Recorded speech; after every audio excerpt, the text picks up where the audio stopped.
Si Denji ay isang kaawa-awang ulilang teenager na iniwan ng kanyang walang kwentang ama upang bayaran ang malaking utang na kinuha nito sa mafia. Sa lahat ng karapatan, malapit na ring mamatay si Denji. Pero sa kanyang mundo, ang takot ng mga tao ay nagiging demonyo, at ang ilan sa kanila ay maaaring maging palakaibigan, tulad ng kanyang matalik na kaibigan na si Pakhita, ang demonyo ng chainsaw, na tumutulong sa kanya na putulin ang mga puno at demonyo para kumita. Gayunpaman, nang traidorin at patayin si Denji ng mafia, isinakripisyo ni Pakhita ang kanyang buhay upang muling buhayin siya at gawing chainsaw man, para patuloy siyang makipaglaban at balang araw ay mabuhay sa buhay na palagi niyang pinangarap. Nagsisimula ang kwento nang matapos si Denji sa paghahanap sa demonyo ng kamatis, at dumating ang kanyang tagapamahala mula sa mafia upang bilhin ito para sa kanya. Sinabi niya kay Denji na malaki ang kikitain ng mga bahagi ng katawan ng demonyong kamatis sa underground market, at bibigyan niya ito ng 400,000 yen para dito. Tuwang-tuwa si Denji, pero binawasan ng matandang bastardo ang bayad sa utang at iba pang bayarin mula sa halaga, kaya 70,000 yen na lang ang natira kay Denji. Pagkatapos bayaran ang ilan sa kanyang mga bill at iba pang utang, si Denji ay may natitirang 1,800 yen na lang, na magiging budget niya para sa buwan. Nang makarating sa maralitang barong-barong na tinatawag nilang tahanan, naghati sina Denji at Pakhita sa isang piraso ng tinapay bilang kanilang hapunan. Sinabi ni Denji kung paano naglalagay ng jam o butter sa kanilang tinapay ang mga normal na tao, pero hindi niya kayang bilhin iyon. Pagkatapos ay iniisip niya kung paano siya hindi magkakaroon ng kasintahan dahil wala siyang lugar na mapupuntahan kasama siya o pera para ilabas siya sa isang date. Tumingin siya sa labas ng bintana at sinabing gusto niyang makatulog man lang kasama ang isang babae bago siya mamatay. Ang ulan sa labas ay nagpapaalala kay Denji sa araw na nagbago ang kanyang buhay. Kakabayad lang ng kanyang ama sa self-checkout para makatakas sa mafia, at sinabi ng matandang hayop sa batang si Denji na dalhin sa kanya ang 700,000 yen bukas ng umaga para bayaran ang buwanang installment ng kanilang utang, o mamamatay siya. Sa sandaling iyon, lumingon si Denji para makita ang demonyong chainsaw na mukhang aso. Takot na takot siya at handa nang tanggapin ang kanyang kamatayan sa kamay ng isang demonyo dahil akala niya ay mamamatay na rin siya. Biglang nakita niya na sugatan ang demonyo, at hindi niya kayang makakita ng isa pang kamatayan pagkatapos ng sa kanyang ama. Kaya inialay niya ang kanyang dugo sa demonyo ng chainsaw para ito ay gumaling at mabuhay. Kinagat ng demonyo ang kanyang braso, at sinabi ni Denji sa kanya na hindi ito libre kundi isang kontrata. Sinabi niya sa kanya na siya naman ang tutulong sa kanya ngayon dahil gusto rin niyang mabuhay. Kinabukasan mismo, pinatay ni Denji ang isang demonyo sa tulong ng Chainsaw Devil at tinanggap ng mafia bilang kanilang pribadong mangangaso ng demonyo. Habang bumabalik si Denji sa kasalukuyan mula sa kanyang alaala, bigla siyang nagsimulang umubo ng dugo, at naalaala na ang kanyang ina ay namatay din habang umuubo ng dugo. Sa sandaling iyon, narinig niya ang katok sa kanyang pinto, at sinabi sa kanya ng matandang hayop na may trabaho siya para sa kanya. Dinala niya si Denji sa isang abandonadong bodega sa labas ng lungsod, at nagsimulang mag-isip si Denji na may mali. Sinabi ng matandang lalaki kay Denji na maayos siyang nagtrabaho bilang aso nila sa lahat ng panahong ito, pero kinamuhian niya ang masamang amoy na lumalabas sa kanya. Bago pa man maintindihan ni Denji ang anumang bagay, sinaksak siya at si Pakhita ng isa sa mga gangster gamit ang espada. Habang bumabagsak sa lupa si Denji, sinabi sa kanya ng matandang bastardo na nakipagkontrata rin siya sa isang demonyo para maging mas malakas. Biglang lumabas ang isang malaking kasuklam-suklam na demonyo na nangunguna sa isang hukbo ng mga zombie. Sinabi niya kay Denji na napakabobo ng mga tao sa mafia kaya naging alipin sila nito para lang sa pangakong kapangyarihan, hindi na mamalayan na sinumang makipagkontrata sa zombie devil ay magiging zombie rin. Inutusan ng higanteng demonyo ang mga zombie na patayin si Denji at itapon siya sa basurahan dahil galit ito sa lahat ng mangangaso ng demonyo. Binuhat ni Denji si Pakhita at tumakbo patungo sa labasan, ngunit walang tigil ang mga zombie. Sinugatan nila siya at pinabagsak sa lupa at sinimulang saksakin ng marahas. Habang sumisigaw sa sakit si Denji, nagtataka siya kung bakit hindi man lang niya matupad ang pangarap niyang mamuhay ng simple at normal.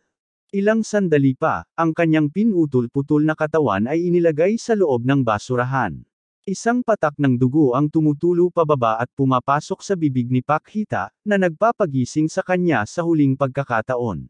Naalala niya ang panahong sinabi sa kanya ni Denji na ang tanging pagsisisi niya ay kung mamatay siya habang nakikipaglaban sa mga demonyo at may iwan si Pakhita na nag-iisa.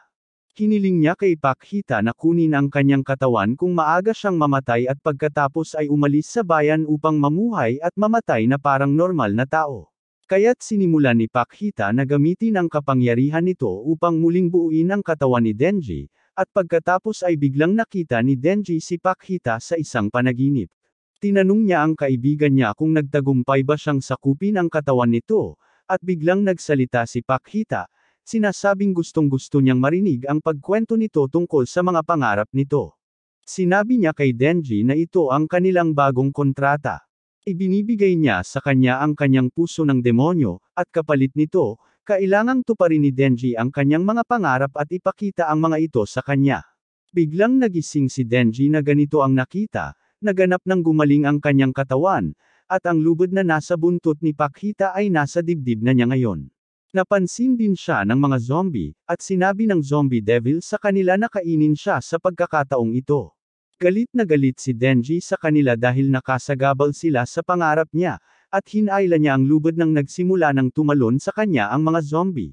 Sinubukan nilang kainin siya, pero biglang lumitaw si Denji mula sa gulo na may mga chainsaw na nakabaon sa kanyang mga braso at ulo. Nang makita ito ng zombie devil, nagulat ito, at pagkatapos ay sumugod si Denji patungo rito, na nagdulot ng malalim na pinsala sa mata nito gamit ang kanyang mga chainsaw. Ang zombie devil ay sumisigaw sa sakit at pagkatapos ay tinatamaan siya palayo gamit ang isang tentacle. Kahit nabangga sa halijing bakal at pagkatapos ay bumagsak sa lupa, maayos pa rin si Denji. Isang malaking zombie ang sumugod sa kanya gamit ang isang bakal na baras, ngunit hindi ito nakasira sa kanyang helmet. Sinasaksak niya ang mga zombie, at pagkatapos ay inihahagis ng zombie devil ang mga tauhan nito sa kanya para mapanatili siyang malayo. Pinutol ni Denji ang mga ito at muling sumugod sa zombie devil, pinapatay ang lahat ng mga demonyong humaharang sa kanyang daan. Tumalon siya para umatake at pinunit ang tentakulo ng demonyo para maabot ang ulo nito. Malalim niyang ibinaon ang kanyang lag-ari sa kahoy at pagkatapos ay hinati ito sa dalawa. Gayunpaman, nakatayo pa rin ang mga zombie, kaya nagpa siya si Denji na patayin din sila. Hinayla niya ulit ang lubid at pagkatapos ay nagsimulang tagatagain ang mga zombie sa isang baliw na pagkasabik, sinasabing sa wakas ay malaya na siya sa utang ngayon. Kinabukasan, dumating ang isang grupo ng mga opisyal na mangangaso ng demonyo sa bodega, at nakita nila si Denji na nakatayo sa gitna ng mga bangkay ng mga zombie na pinaslang. Ang pinuno ng mga mangangaso ng demonyo, si Makhima, ay lumapit kay Denji at sinabing mukha siyang halo sa pagitan ng tao at demonyo. Tinanong niya ito kung siya ba ang pumatay sa mga zombie dito, at ang tanging sinabi nito sa kanya ay yakapin siya habang nagsisimula itong mahulog. Tinupad ni Makhima ang kanyang hiling at niyakap siya habang nahuhulog, at pagkatapos ay biglang natunaw ang mga chainsaws at ang helmet ng demonyo, na nagbalik kay Denji sa kanyang normal na estado. Ito siya sa lahat ng bagay kaya inihiga siya ni Makhima sa kanyang kondongan, at sinabi sa kanyang siya ay mula sa Public Safety Bureau. Sinabi niya kay Denji na may dalawa siyang pagpipilian. Alinman sa maging demonyo siya na papatayin niya o maging alaga niya na pakakainin niya ng maayos. Napakagulat ni Denji kaya hindi siya makapag-isip, at tinanong na lang niya ito kung ano ang ibibigay sa kanya para sa almusal. Sabi ni Makhima, tinapay, mantikilya, at jam ito, kasama ang kaunting kape. Hindi makapaniwala si Denji sa kanyang narinig, at iniisip niya na magsisimula na ngayon ang kanyang pangarap na mamuhay ng normal.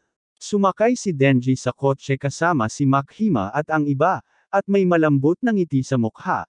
Sinabi niya sa kanya na mula ngayon, siya na ang kanyang alagang aso.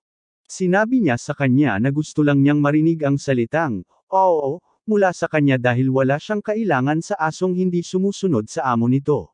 Nagulat si Denji dito, dahil sa una ay akala niya mabait si Makhima, at bahagyang nahulog pa nga siya sa kanya, pero parang aso na lang ang turing nito sa kanya.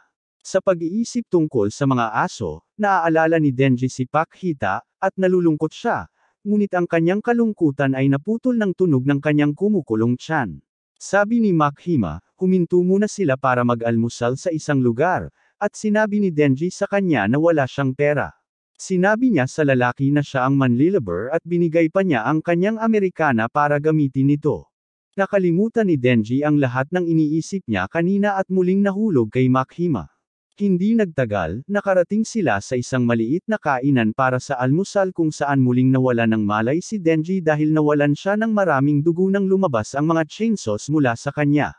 Tinanong siya ni Makhima kung paano siya naging ganito, at sinabi niya sa kanya na ibinigay sa kanya ng kanyang alagang demonyo ang puso at kapangyarihan nito. Sabi ni Makhima, hindi pa nangyayari ang ganitong bagay noon, pero nagtitiwala siya kay Denji at sinasabing sa kanyang matalas na pang-amoy, nararamdaman niyang buhay pa ang kaibigan niyang demonyo sa loob nito.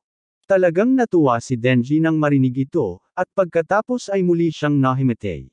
Pagkagising niya, nasa kandanggan siya ni Makhima, at nagmamadaling bumangon. Nasa harap niya ang kanyang order, at nang tanungin ni Makhima kung siya na lang ang kakain nito, tumanggi siya para siya na lang ang magpakain sa kanya. Tinanong ni Denji si Makhima kung gusto niya ang isang partikular na uri ng lalaki, at sinabi niya na mas gusto niya ang mga lalaking katulad niya. Nasa ikapitong langit si Denji pagkarinig nito, at nalulumbay siya habang dinadala siya ni Makhima sa punong tanggapan ng mga mangangaso ng demonyo at binibigyan ng uniforme na isusuot. Pagkatapos nito, ipinakilala niya siya sa kapwa niya Devil Hunter at sa kanyang nakatatandang si AK. Sinabi ni Makhima kay Denji na makikipagtulungan na siya kay AK ngayon, at nagwala siya dahil gusto niyang makatrabaho sa halip si Makhima.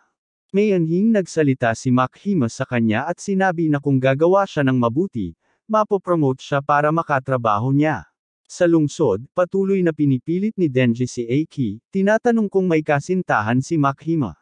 Dinala siya ng inis na si Aki sa isang eskinita at binugbog bago sinabihang umalis sa trabaho dahil hindi siya angkop dito. Sinabi niya kay Denji na maagang namamatay ang mga sumasali sa trabaho na may mababaw na intensyon, at pabor siya sa pagpapahinto nito ngayon. Binato niya ng sigarilyo si Denji at niluraan para mapatay, na humihiling kay Denji na huwag magpakita bukas. Nagsimulang lumakad palayo si Aki, pero hinabol siya ni Denji at binugbog gamit ang paboritong Nutcracker Pro. Bumagsak sa lupa si Aki, at patuloy na pinapalo ni Denji ang kanyang bayag, sinasabing ganito siya lumalaban sa mga lalaki. Sinabi niya sa kanya na wala siyang pakialam sa paghahanap ng mga demonyo at sumali lang siya sa trabaho dahil kay Makhima, pero kung makakakain siya ng masarap araw-araw, handa siyang mamatay para dito. Bumangon si Aki at inatake siya, ngunit bumalik si Denji sa kanyang pamatay-taong pamamaraan at nagtagumpay sa pagpapatamba sa kanya. Pagkatapos ay ibinalik siya nito sa punong tanggapan, kung saan sinabi nila kay Makhima na hindi sila maaaring magtulungan. Sa kabila nito, inilagay niya si Denji sa grupo ni Aki, sinasabing palagi namang may mga kakaibang miyembro ang grupo bilang eksperimento. Sinabi rin niya kay Denji na kung sakaling umalis siya sa mga Devil Hunter o susubukang tumakas, siya ay ituturing na kriminal at agad-agad papatayin. Sa huli, napagdesisyonan na dadalhin siya ni Aki sa kanyang bahay. Kinaumagahan, inilagay ni Denji ang lahat ng makita niya sa tinapay at kinain ito, na nagdulot ng kalat sa bahay ni Aki. Habang sinisimulan niyang isabuhay ang buhay na palagi niyang pinangarap, kinokontrol ni Aki ang kanyang galit upang hindi siya mapalayas. Hindi nagtagal, nakatanggap sila ng misyon na patayin ang isang demonyo, na isang diablo na sumakop sa katawan ng isang tao. Tinanong ni Denji kung isa rin siyang demonyo, at sinabi ni Aki na hindi siya dahil madaling makilala ang mga demonyo dahil hindi katulad ng sa tao ang kanilang ulo. Dumating sila sa isang silid kung saan kumakain ng ibon ang isang demonyo, at sinabi ni Aki kay Denji na mag-transform at patayin ito. Gayunpaman, mabilis itong tinapos ni Denji gamit ang palakol, sinasabing mas hindi masakit sa ganitong paraan. Nagagalit si Aki dito at idinidiin ang kanyang ulo sa bintana, sinasabing kinamumuhian niya ang mga demonyo dahil isa sa kanila ang pumatay sa buong pamilya niya sa harap ng kanyang mga mata. Tinanong niya si Denji kung gusto niyang makipagkaibigan sa mga demonyo, at sumagot siya na kung may demonyong gustong makipagkaibigan sa kanya, tatanggapin niya ito dahil wala siyang kaibigan. Umalis si Aki dala ang sinabi niya, At pagkatapos ay sinimulang pulutin ni Denji ang mga adult magazine mula sa sahig. Ang tanging dahilan kung bakit hindi niya pinatay ang demonyo gamit ang kanyang kapangyarihan sa chainsaw ay dahil ayaw niyang madumihan ng dugo ang kanilang mga damit. Pagkatapos ay iniisip niya kung paano niya isinasabuhay ang buhay na palagi niyang pinapangarap, ngunit may kulang pa rin. Sa palagay niya ay kulang siya sa ambisyon na nagtutulak sa mga tao pasulong, at nagsisimulang gumala ang kanyang isipan patungo kay Makima. Bigla niyang napagpasyahan na ang kanyang agarang layunin sa buhay ay mahawakan ang dibdib ng isang babae, at patuloy niya itong iniisip kahit na nakarating na sila sa opisina ni Makima. Sinabi niya kay Denji na may itatalaga siyang kapareha para sa kanya ngayon.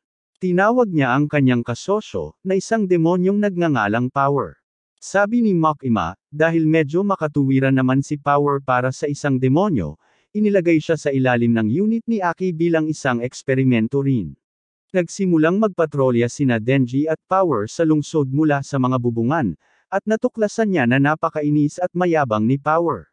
Hinihiling niya na humanap siya ng papatayin dahil uhaw siya sa dugo, ngunit nagpasya siyang baliwalain ang lahat ng kanyang mga pagkakamali para magkaroon ng pagkakataong makipagtalik sa kanya mamaya.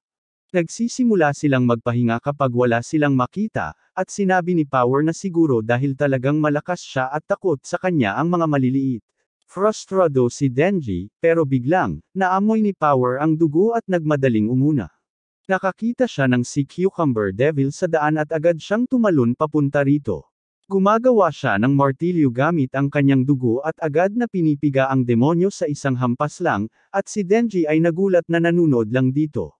Malapit nang magsimula ang paglilinis sa gulo ng mga si Cucumber, at dumating din si Makima doon para pag-alitan sina Denji at Power. Sinabi niya sa kanila na may isang sibilyang mangangaso na nagtrabaho na, at nakialam sila sa negosyo nito. Sinasabi niya na baka hindi angkop si Power para maging Devil Hunter, at para protektahan ang sarili. Sinasabi ni Power na inutusan siya ni Denji na gawin ito. Tinawag siyang sinungaling ni Denji, at nagsimula silang mag-away, pero nang sabihin ni Makima na tumigil sila, nagulat si Power at natahimik. Mamaya, habang nag-o-order si Denji ng inumin mula sa vending machine, nagsimulang makipaglaro si Power sa isang ligaw na pusa. Bigla niyang sinabi na tanging pusa lang ang kaya niyang makasundo. Bago naging demonyo, siya ay isang makapangyarihang diablo at likas na kinamumuhian niya ang mga tao. Ngayon, galit na rin siya sa mga demonyo, dahil isa sa kanila ang nagkidnap sa alaga niyang pusa na nagngangalang Meow. Sabi ni Power, gagawin niya ang lahat para mabalik ang kanyang pusa, kahit pa kailangan niyang makipagtulungan sa mga tao na kinamumuhian niya. Sabi ni Denji, hindi niya maintindihan kung bakit gagawa siya ng isang bagay para sa pusa, pero maiintindihan niya kung para sa aso o para mapalapit sa isang babae. Tinanong ni Power si Denji kung tutulungan niya itong makuha si Meow kung ipapangako niyang hahayaan siyang hawakan siya, at agad siyang nag-init, sinasabing papatayin niya ang demonyong kumidnap sa mahirap na pusa. Naaprubahan ang kanyang leave para sa Power, at nagtungo sila sa kinaroroonan ng demonyong nangidnap ng pusa. Sinasabi ni Power na kung lalapitan niya ito, gagamitin ng demonyo ang pusa bilang kalasag, kaya kailangang labanan ito ni Denji. Nakarating sila sa kanayunan, at itinuro ni Power ang bahay kung saan nakatira ang demonyo. Kapangyarihan ang nagdadala sa kanya patungo sa bahay, at tinanong siya ni Denji kung hindi gagamitin ng demonyo ang pusa bilang bihag kung makita siya nito. Biglang tumigil ang kuryente sa pagkarinig nito, at napagtanto ni Denji na niloko siya. Sinusubukan niyang atakehin siya, pero mas mabilis siya at pinatumba siya gamit ang Blood Hammer. Kinailan niya ito papasok sa bahay at ibinigay sa demonyong paniki na nakipagkasundoon niya. Binuhat ng Bat Devil si Denji, ipinakita sa kanya ang sugat sa braso nito na nakuha mula sa mga Devil Hunter. Gusto niyang inumin ang dugo ni Denji para gumaling mula rito, kaya pinipiga niya ito at iniinom ang dugo nito. Ang dugo ay masama ang lasa, pero agad nitong pinapabago ang demonyo. Binitawan niya si Denji at umakyat sa bubong, sinasabing kakailanganin niyang kumain ng ibang tao para mawala ang hindi magandang lasa sa kanyang dila. Tiningnan ni Denji si Power at napagtanto na hindi niya dapat pinagtiwalaan ito. Lumapit si Power sa Bat Devil at hiniling na ibalik ang kanyang pusa ayon sa kanilang kasunduan. Ipinakita niya sa kanya ang pusa, pero sinabi niya na dahil nagdala siya ng dugo na masama ang lasa, parurusahan niya ito. Nilulunok niya ang pusa kasama ang kulungan, at lubos na nasaktan si Power. Naaalala niya kung paano niya nakilala si Meow sa gubat pagkatapos niyang maging demonyo. Hindi natakot sa kanya ang mahina at payat na pusa, at nagpasya siyang panatilihin ito sa kanya para lang pampalipas oras. Naging malapit siya sa pusa, pero isang araw, habang nagpapahinga siya sa bubong, kinuha ng Bat Devil ang pusa at sinabihan si Power na magdala ng dugo ng tao para sa kanya kung gusto niyang makuha muli ang kanyang pusa. Nang makita ang demonyong nilamon ang kanyang pusa, nasaktan si Power, at malungkot siyang tumingin kay Denji bago siya dinukot ng demonyong paniki at nilamon din.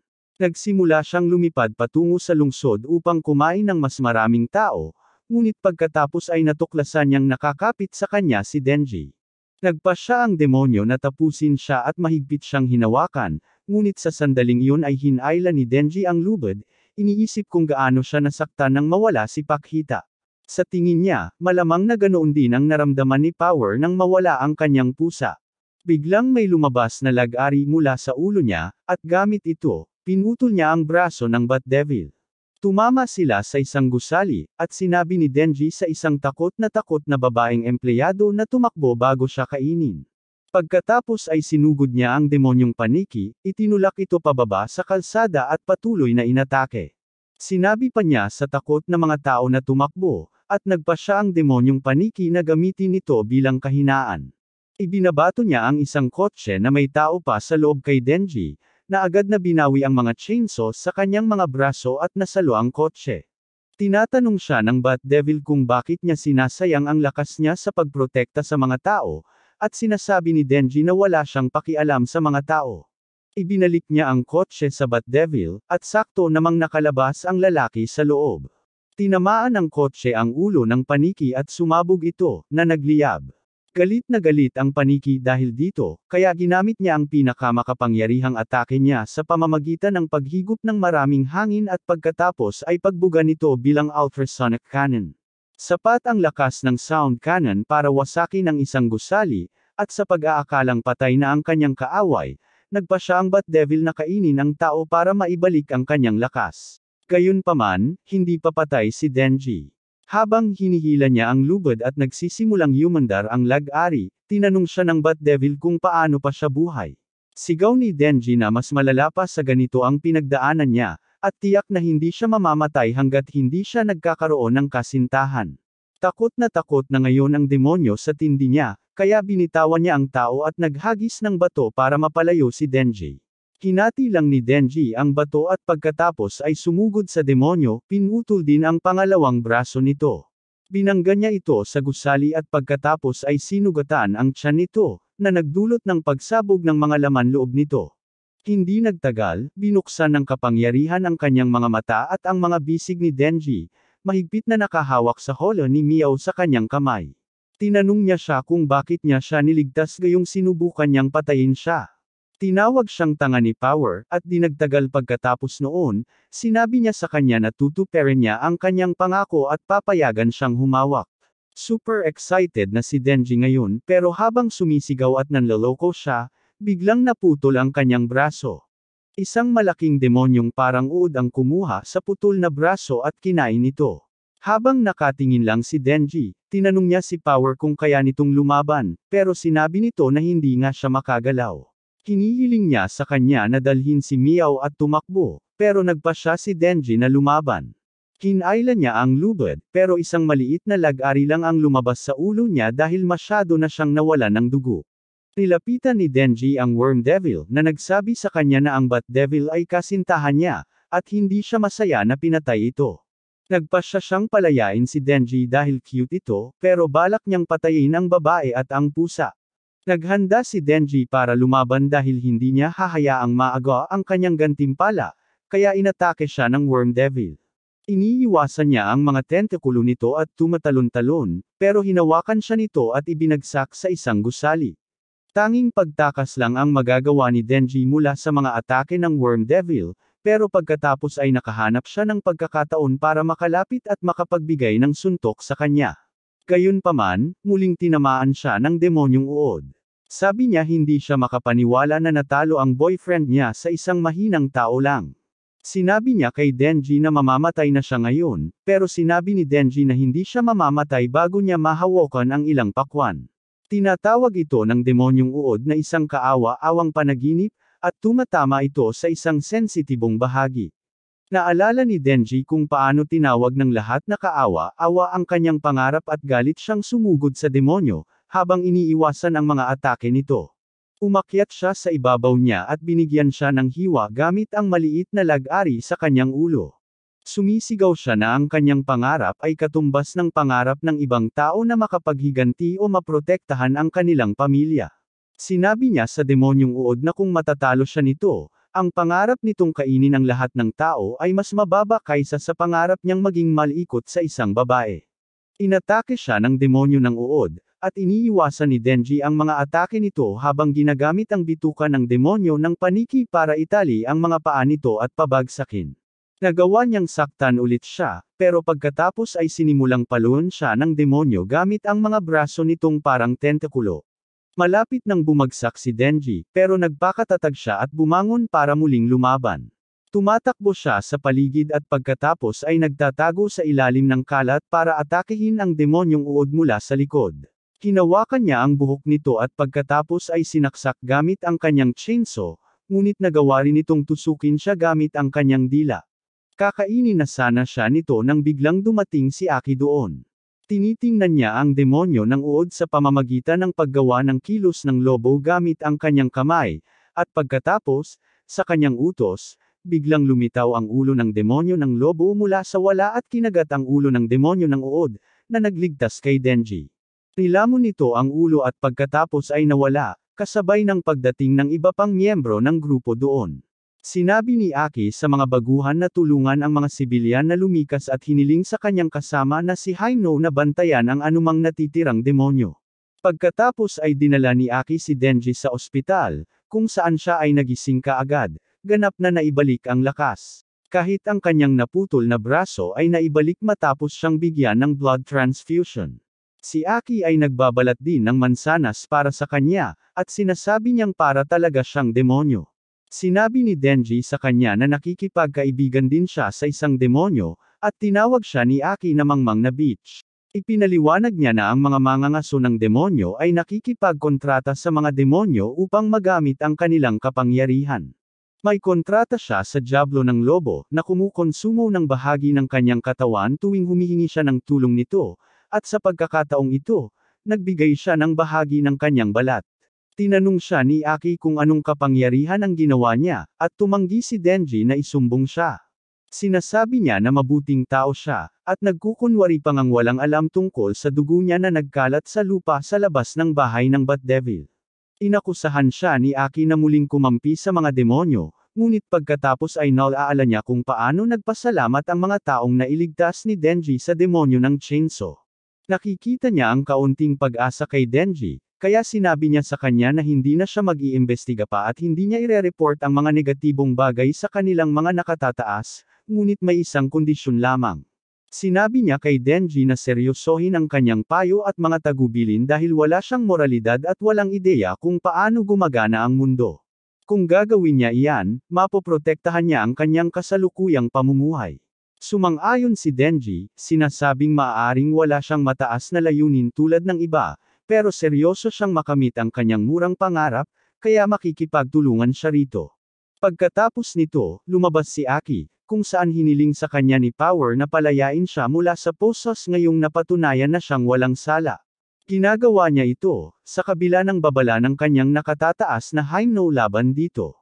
Sabi niya, bilang mga mangangaso ng demonyo, gagamitin nila ang mga demonyo at kaibigan para sa kanilang kapakinabangan, pero hindi nangangahulugang kaibigan niya ang mga ito. Pagkatapos nito, pupunta si Aki para iulat ang insidente kay Makima, at mag-iimbento siya ng kwento para protektahan si Denji at si Power. Tinanggap niya ang kwento kahit alam niyang kasinungalingan ito at sinabi kay Aki na mas naging kalmado siya simula nang tumira siya kasama si Denji. Kinabukasan, maagang gumising si Aki para gawin ang lahat ng gawaing bahay habang patuloy na nagiging pabigat si Denji. Habang naghahanda si Aki ng tanghalian, may biglang kumatok ng malakas sa kanilang pinto, at nang hindi nila ito buksan, sinira ng bisita ang kandado. Lumabas na sina Power at Meow, na maninirahan sa kanila simula ngayon. Agad na tinawagan ni Aki si Makima para magreklamo, pero sinabi niya sa kanya na nagpasya siyang hayaang manatili si Power sa kanya, dahil siya lang ang makakapagpigil sa kanila ni Denji. Nagreklamo si Aki, pero dahil sinabi ni Makima na wala siyang pinagkakatiwalaan kundi siya, nagising ang simp sa loob niya, at tinanggap niya ang trabaho. Ang pamumuhay kasama ang kapangyarihan ay mas nagiging abala kaysa kay Denji mismo, dahil tumatanggi siyang kumain ng gulay, mag-flush ng Cubeta, o kahit maligo. Gayunpaman, pinagsama nito sina Denji at Aki sa iisang koponan. Mamaya ng araw na iyon, habang nililinas ni Denji ang palikuran, nagkaroon ng kuryente at sinabi sa kanya na oras na para kunin ang gantimpala na ipinangako sa kanya. Malakas na tumitibok ang puso ni Denji habang nakaupo si Power sa upuan ng palikuran at sinasabing 3 beses na lang niya pwedeng pisilin para iligtas siya at si Meow mula sa demonyong paniki. Hindi makapaglaro si Denji sa buong araw dahil dito, at kinabukasan habang tinuturuan siya ni Makima tungkol sa mga papel, napansin nito na mukhang balisa siya. Tinanong niya ito kung ano ang nangyari, at nagkwento ito kung paanong ang pangarap niyang mahawakan ang isang babae ay naging nakakadiri sa halip na maging maganda ang pakiramdam.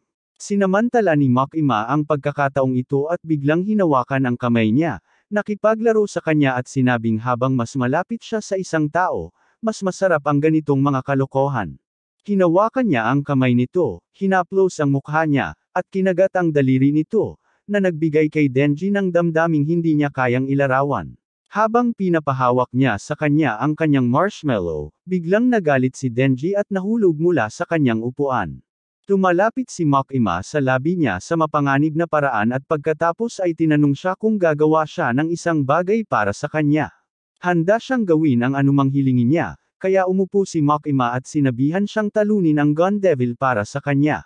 Ibinunyag niya na unang lumitaw ang Gun Devil 13 taon na ang nakalipas sa bansa ng mga baril, ang USA, ngunit walang nakakaalam kung nasaan na ito ngayon. Sinasabi ni Makima na ito ang pinakamalakas na demonyo na gustong patayin ng bawat mga ngaso ng demonyo, at sinasabing si Denji lang ang posibleng makagawa niyan. Bilang gantimpala, sinabi niya kay Denji na kung magtagumpay siya sa pagpatay sa Gun Devil, gagawin niya ang anumang hilingin nito, anuman ang kanyang hingin. Tuwang-tuwa at hindi makapaniwala si Denji, kaya ipinaliwanag ni Makima na ginagawa niya lang ang pangakong ito dahil napakalakas ng Gun Devil. Ipinaliwanag niya na ang takot ng mga tao ay nagiging demonyo, at lalong natatakot ang isang tao sa isang bagay, lalong mas makapangyarihan ang demonyo. Maraming taon na ang nakalipas, umunlad ang negosyo ng baril nang magsimulang bumili ang mga tao ng baril para labanan ang mga demonyo, ngunit mabilis na nawala sa kontrol ang mga bagay at nagsimulang sumabog ang karahasan sa baril saan man. Maraming beses itong ipinakita ng media, at maraming tao ang nagsimulang matakot sa mga baril. Ang huling yugto ay nangyari ng atake ng terorista ang Amerika, at sa mismong araw na iyon, unang nagpakita ang Gun Devil. Sinabi rin niya sa kanya ang tungkol sa nakaraan ni Aki. Dati-dati ay nakatira ang pamilya niya sa isang malamig na rehiyon sa Hilaga, at isang araw, habang nagkakaroon ng oras ang kanyang mga magulang kasama ang kanyang may sakit na nakababatang kapatid, dumating si Aki doon at hiniling sa kanyang ama na lumabas at makipaglaro sa kanya. Sinabi ng tatay niya sa kanya na maglaro mag-isa dahil hindi maayos ang kalusugan ng kapatid niya, at ikinainis iyon ng batang si Aki dahil kailanman ay hindi naging malusog ang kapatid niya. Ang kanyang kapatid, gayunpaman, ay talagang gustong makipaglaro sa kanya, kaya lumabas siya kasama niya. Sinubukan ni Aki na paalisin siya sa pamamagitan ng pagbato ng bola ng nyebe sa kanya, ngunit nagresulta lamang ito sa isang mapaglarong paligsahan ng bola ng nyebe sa pagitan nila. Pagkatapos noon, sinabi ni Aki sa kanyang kapatid na umuwi na at dalhin ang kanyang guwantes para makapaglaro sila ng catch. Biglang tumama ang isang mabilis na bagay sa bahay nang napakalakas na agad itong natumbag, na ikinamatay ng buong pamilya ni Aki.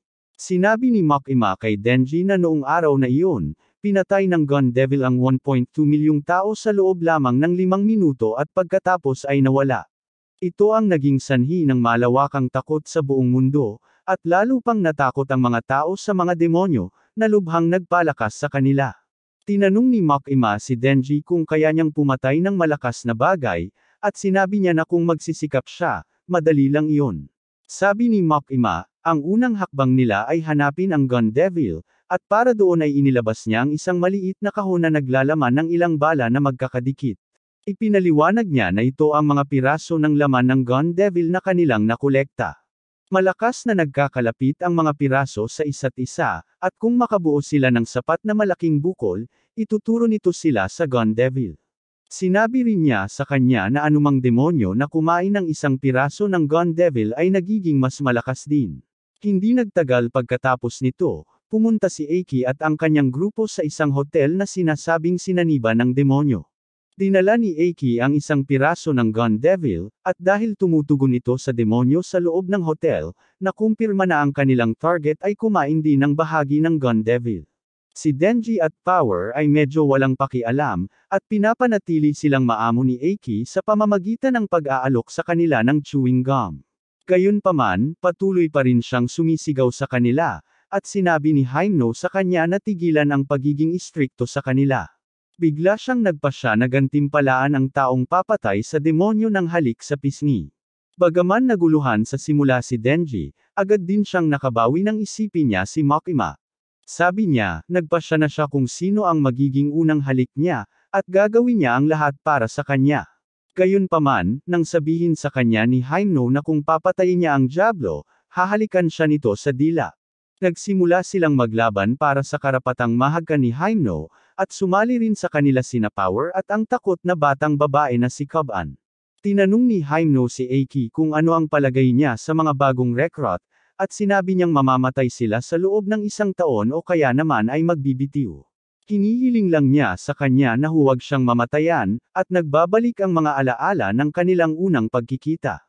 Nasa libingan ng dating kasama niya si Hyuno nang dalhin sa kanya ng kanyang guro ang batang si Eiki, sinasabing ito na ang kanyang bagong kasama. Sinabi ni Hyuno sa kanya na lahat ng kanyang kapareha ay namatay dahil bata at walang silbi sila, at hiniling niya sa kanya na huwag mamatay sa kanya. Bumalik sa kasalukuyan, bumukas ang isang pinto sa harap ng grupo, at lumabas ang isang maliit na demonyo, na ulo at 2 kamay lamang. Tumalon ito sa mga mangangaso, ngunit huminto si Hyuno sa Madar gamit ang kanyang kapangyarihan, at pagkatapos ay sinugatan ito ni Power. Sinasabi ni Power na natigilan ang Diablo dahil sa takot niya, pero sinasabi naman ni Hyuno sa kanya na dahil sa kanya. May kontrata siya sa demonyong multo, at magagamit niya ang kanang braso nito dahil isinakripisyo niya ang kanyang kanang mata para dito.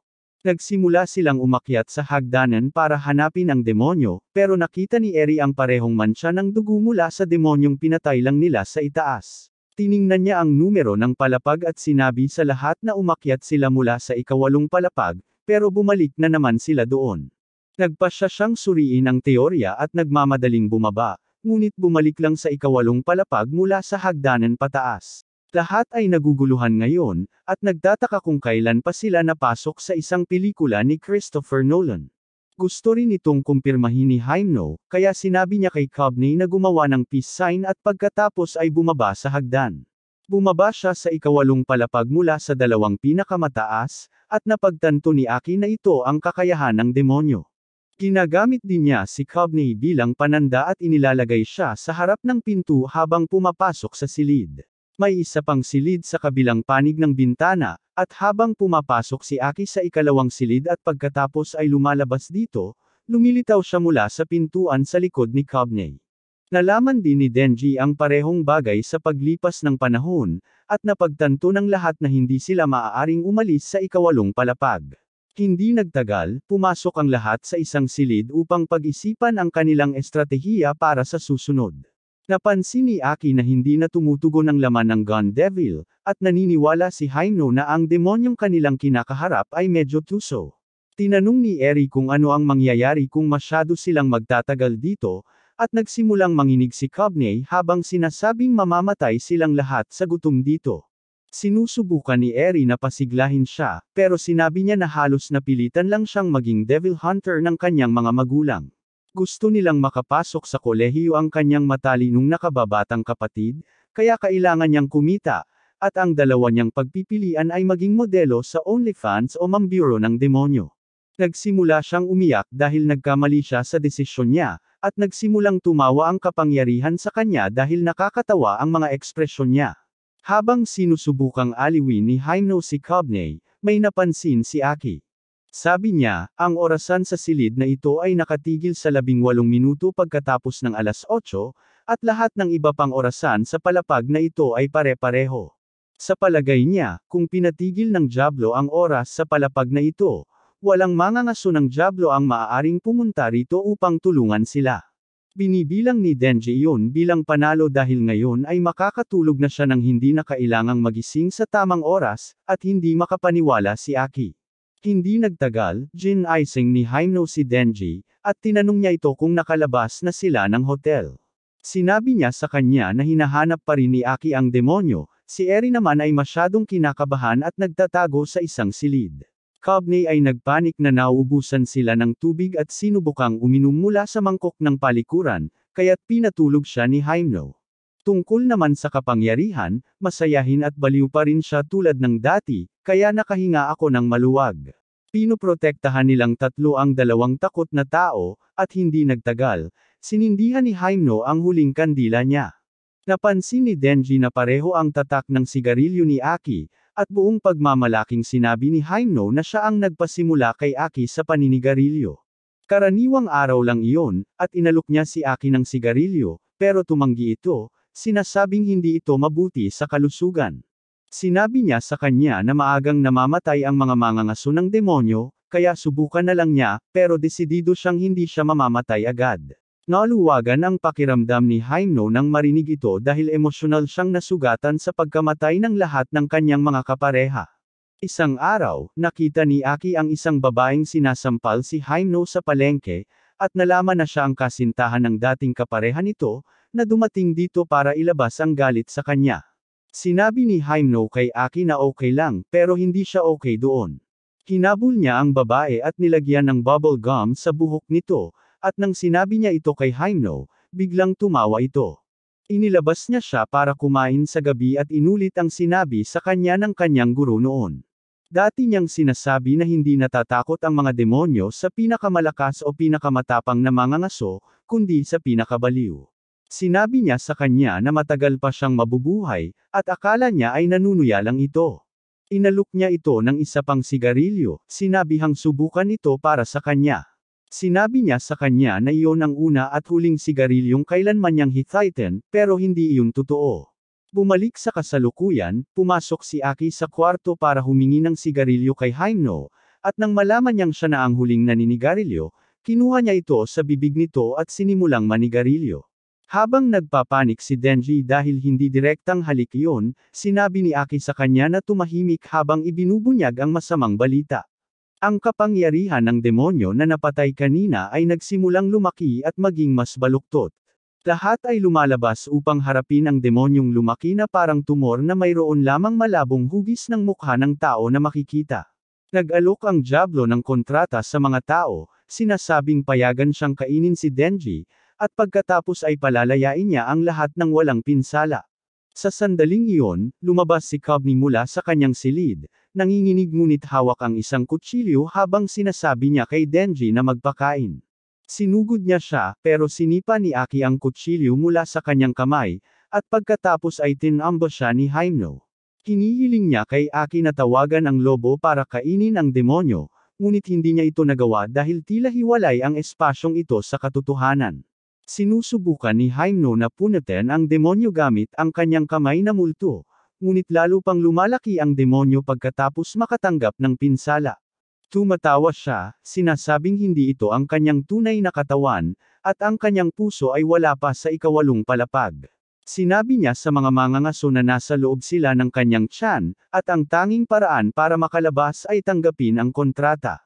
Hindi naniniwala si Denji na papayagan ng demonyo na makalaya ang sinuman kahit matapos siyang kainin, ngunit sinabi ni Hymno sa kanya na kung pipirma ang demonyo ng kontrata, napipilitan itong tuparin ang bahagi nito kung gagawin din ng mga tao ang pareho. Lumabas din si Irei mula sa silid upang ipanawagan ang pagpatay kay Denji, ngunit tutol si Aki dahil sa palagay niya ay may mahalagang dahilan ang demonyo sa paghingi nito. Sumasang-ayon sa kanya si Hyuno, at gusto ni Power na patayin si Denji dahil kailangan niyang makauwi at pakainin si Miao. Well, napagdesisyonan na hindi nila papatayin si Denji, at naghihintay sila sa mga pasilyo habang lumalaki ang halimaw at patuloy na papalapit sa kanila. Tinanong ni Hyuno si Aki kung may plano ba siya, at sinabi niya na kung magkakaroon ng gulo, gagamitin niya ang kanyang espada. Agad siyang pinagbawalan ni Hyuno at sinabi kay Denji na kailangan niya itong patayin bago gamitin ni Aki ang espada. Samantala, kinain ni Power ang lahat ng kanilang pagkain, at nagalit si Irei sa kanya. Habang nag-aaway sila, dumating si Cubney sa kwarto na may dalang kutsilyo. Nababaliw na siya, at sinasabi niya na si Power ang may kasalanan kung bakit sila nakulong dito. Sinusubukan ni Irei na sabihin sa kanya na hindi ito posible, kaya't inakusahan siya ni Cubney na kakampi ng mga demonyo at sinubukang atakehin siya, na nagdulot ng kanyang pagkabigla. Ang kanilang takot ay nagpapalakas sa Diablo, at mabilis itong nagsisimulang lumaki. Tumakas si Aki at ang iba pa mula rito, at tumawa ang Diablo, sinasabing katakutin nila ito dahil ito ang Diablo ng walang hanggan. Biglang nagsimulang tumagilid ang sahig habang nagbabago ang hugis ng hotel, at pagkatapos ay bumukas ang isang malaking butas sa gitna nito, kung saan malawak na bumukas ang bibig ng Diablo ng kawalang hanggan upang lamunin si Denji. Hiniling nina Irei at Cubney kay Aki na isakripisyo si Denji, ngunit nagpasya siyang gamitin na lang ang espada. Hindi gusto ni Hyuno iyon kaya pinigilan niya ito gamit ang kanyang ghost arm, sinasabing kung gagamitin ni Aki ang espada, makakalabas sila, pero malaking bahagi ng kanyang buhay ang mawawala, at hindi niya hahayaang mangyari iyon.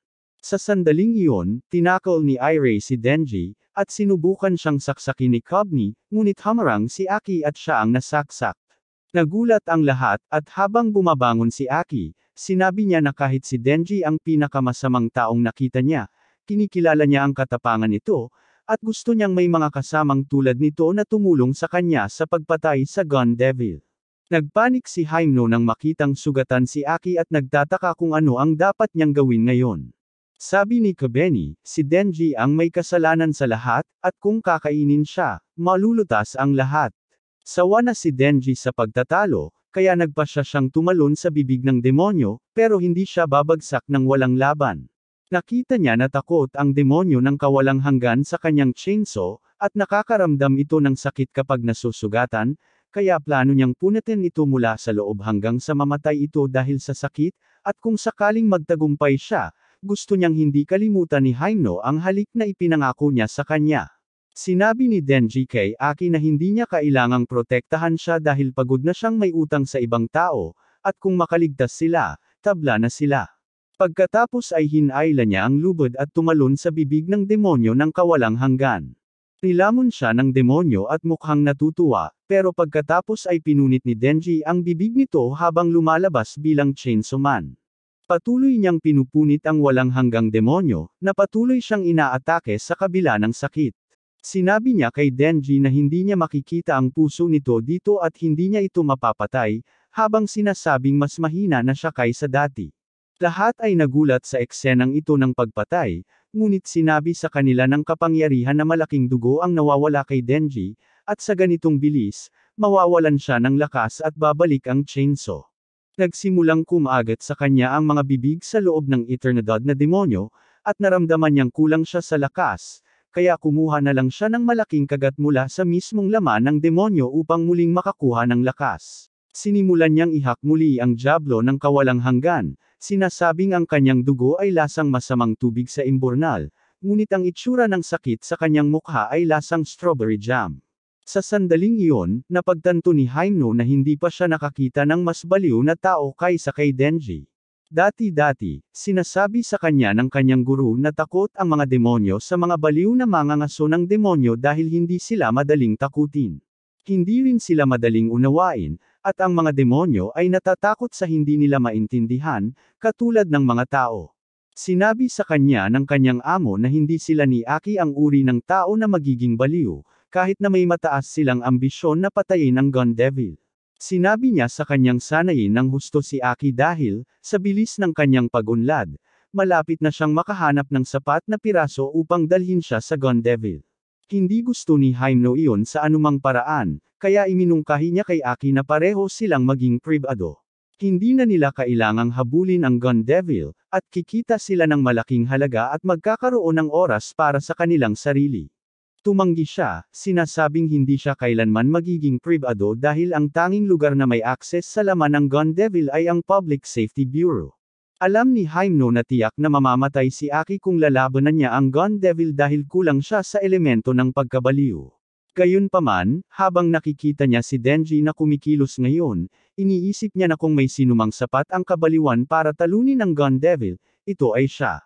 Biglang bumagsak si Denji sa lupa dahil sa atake ng Eternity Devil, at sinuportahan siya ni Hymno sa pamamagitan ng paghila sa kanyang kordon upang muling ma-activate ang kanyang mga chainsaws. Tumatawa si Denji, sinasabing patuloy niyang puputulan ang demonyong walang hanggan at iinuman ang dugo nito para patuloy na maibalik ang kanyang lakas, at ito ang pinakamalapit na mararating ng sangkatauhan sa isang makina na walang tigil ang paggalaw. Patuloy siyang umaatake sa Diablo ng walang pahinga, kahit pa nawawala ng lakas ang mga nanunood sa kanya dahil sa gutom at nagre-retiro sa kanilang mga kama.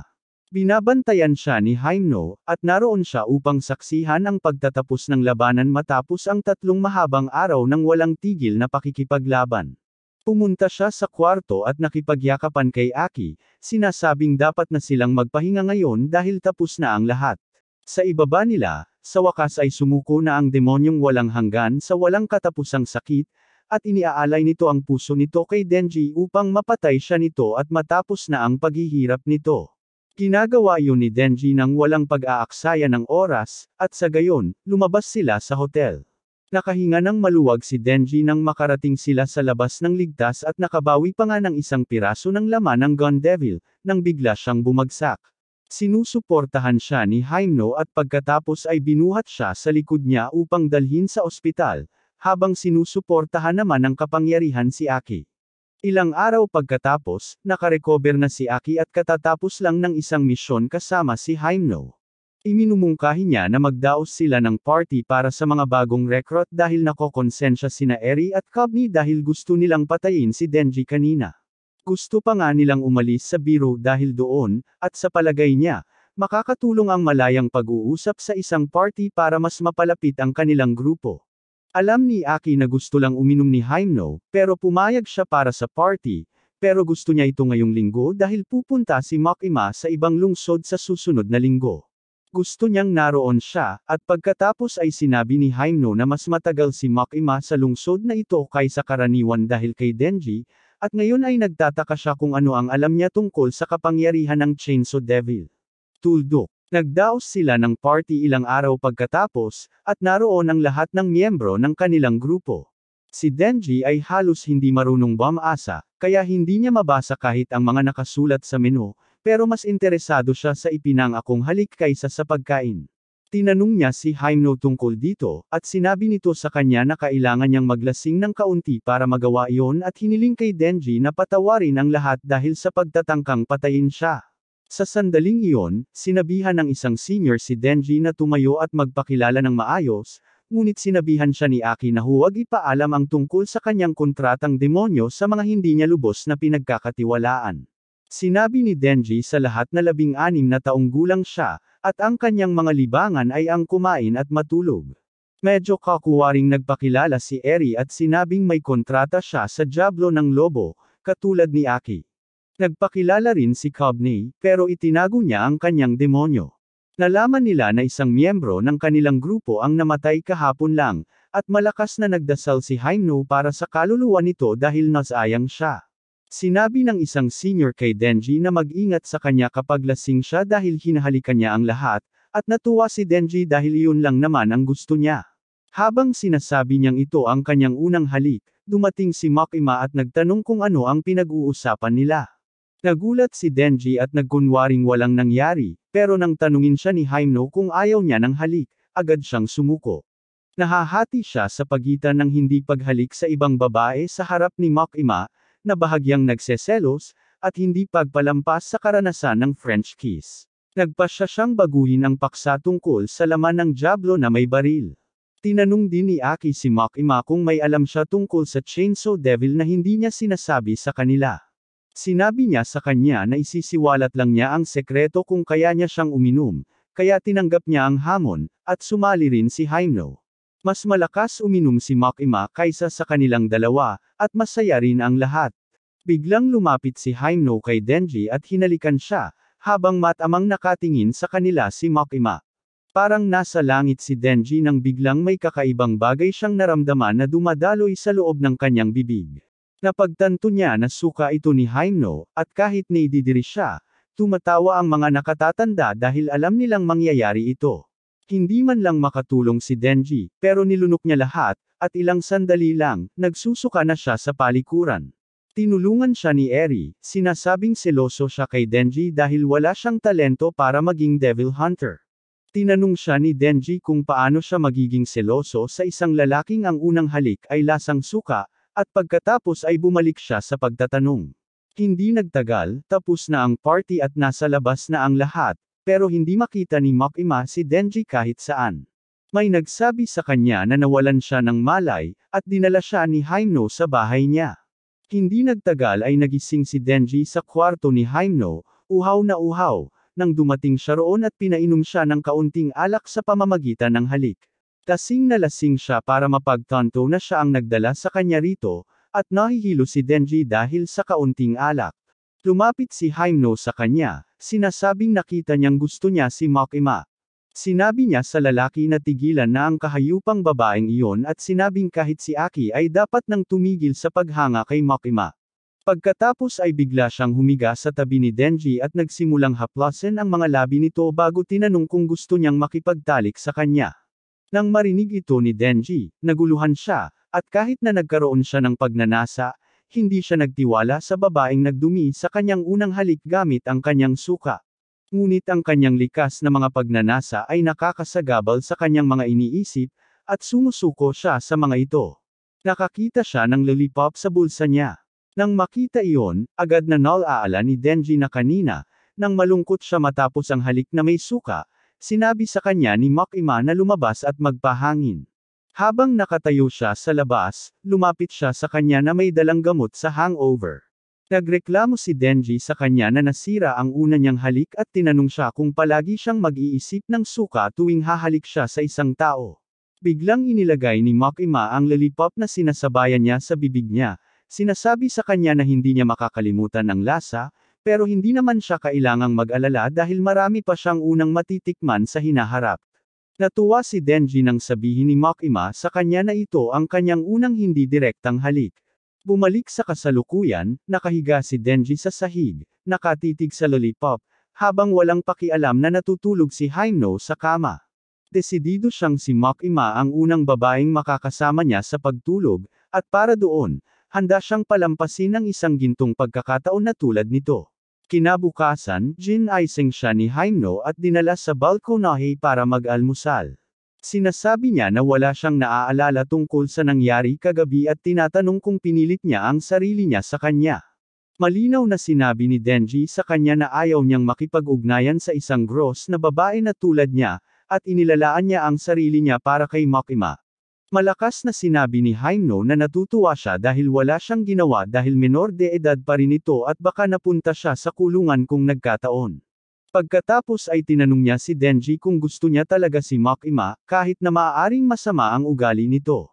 Siya ay tiyak na nagkumpirma at pagkatapos ay nag-alok si Hyno na maging wingman niya. Hindi makapaniwala si Denji doon pero sinabi sa kanya ni Hyno na kailangan din niyang tumulong sa paghanap ng susi para sa kanya. Tinanggap ni Denji ang mga kondisyon ng kanilang alyansa at sinabi ni Hyno na dapat na silang mag-trato sa isa't isa bilang magkaibigan ngayon. Sa kabilang banda, si Makima at ang isa pang mangangaso ng demonyo ay patungo sa ibang lungsod upang makipag-usap sa kanilang mga nakatataas. Nasa tren sila, at pagkasimula pa lang ng tren, isang grupo ng mga gangster na nagtatago bilang mga ordinaryong pasahero ang bumaril sa kanila, pinatay sila sa tig-iisang bala lang.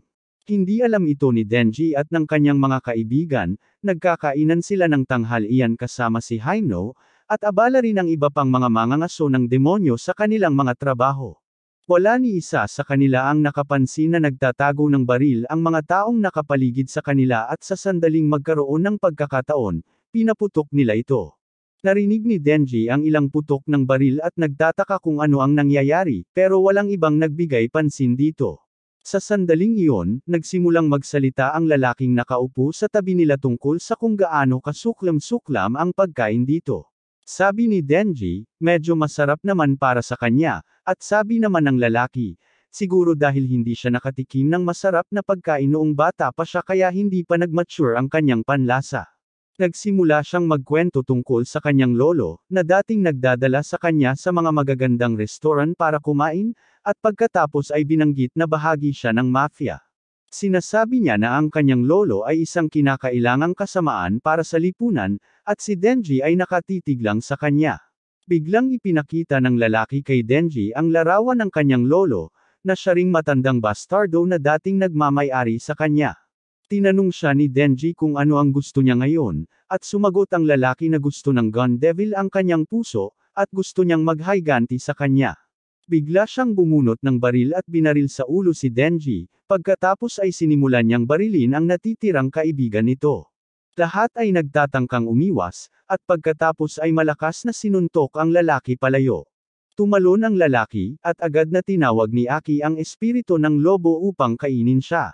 Tumingin siya sa paligid at nakita niyang malubhang nasugatan si Denji, at kahit si Haimno ay nasa kritikal na kondisyon dahil binaril din siya. Biglang sinabi ng demonyong lobo kay Aki na may inilagay siyang nakakasuklam na bagay sa bibig niya na hindi naman tao o demonyo. Sa sumunod na sandali, nabuksan ang katawan ng espiritu ng lobo, at lumabas ang lalaki, na may mga espada na nakabaon sa kanyang mga kamay at ulo. Napagtanto ni Aki na nasa panganib sila, kaya humingi siya ng tulong kay Power para sa dalawang kasama niya habang binubunot niya ang kanyang espada, na isang malaking pako lang. Ang demonyo ng espada ay bumagsak sa lupa, at si Aki ay sumugod sa kanya mula sa likod, sinaksak siya gamit ang kanyang espada na gawa sa kuko.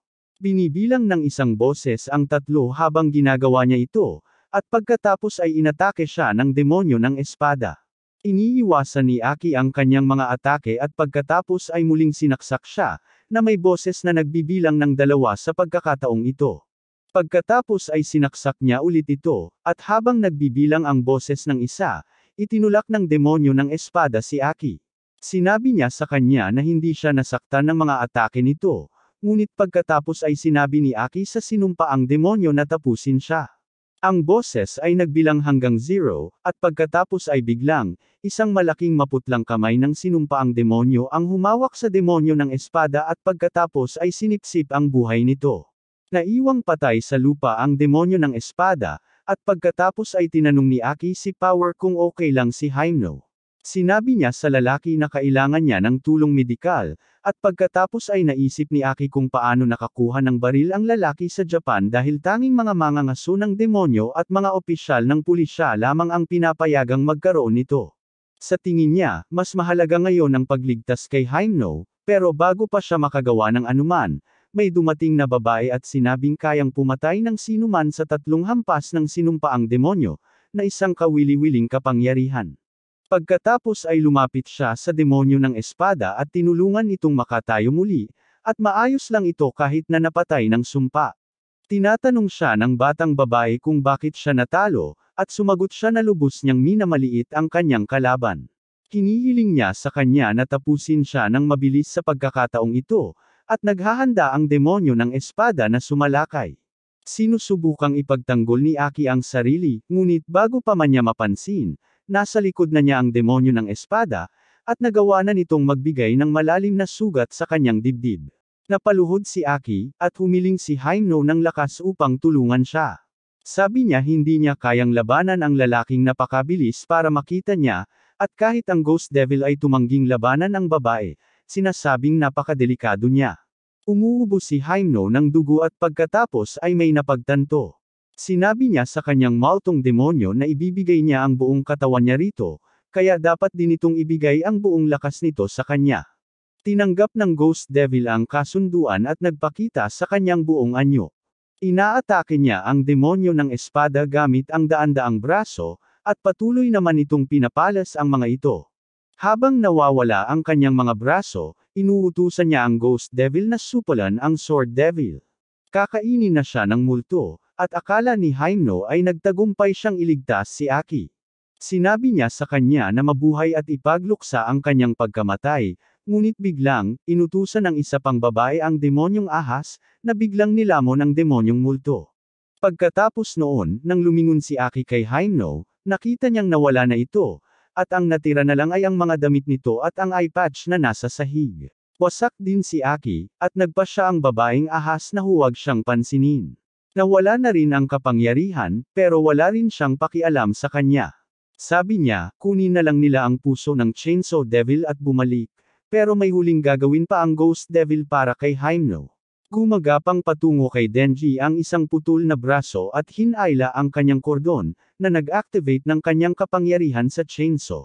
Bumangon siya, at sinabi ng babaeng ahas sa demonyong may espada na patayin siya, pero huwag sirain ang puso.